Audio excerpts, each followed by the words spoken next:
ব্রাহ্মণবাড়িয়ায় ভারতীয় বাসে হামলা হয়নি, দুর্ঘটনার শিকার হয়েছিল বাসটি। রোববার দুপুরে পুলিশের এক সংবাদ সম্মেলনে এই তথ্য জানানো হয়।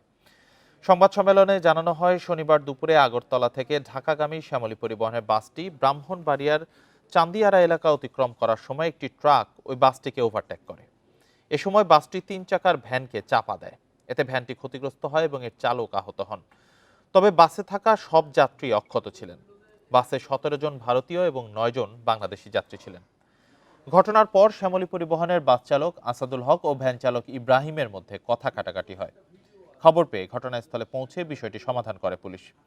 তবে সেখানে কোনো রকম হামলা কিংবা কোনো দেশ বা সম্প্রদায়কে কটাক্ষ করে বক্তব্য দেয়া হয়নি।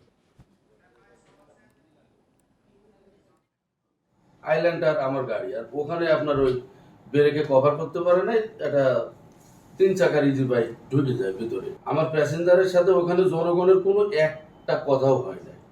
একটা কথা যদি না হয়, এখানে গ্যাঞ্জামের কোনো প্রশ্নই আসে না। ঢালাওভাবে যেটা বলা হয়েছে এখানে, যে ইন্ডিয়ান যে সংখ্যালঘুদের উপর যে উদ্দেশ্যমূলকভাবে আক্রমণ, এটা অত্যন্ত ভুল এবং মিথ্যা। ট্রাককে সাইড দিতে গিয়ে বাসটা যখন বামে পাশ করে, তো বাম পাশের একটা ভ্যান ছিল সেটাকে চাপা দেয় এবং ভ্যান গাড়ি ডিভাইডার এবং বাসের মাঝখানে আটকা পড়ে।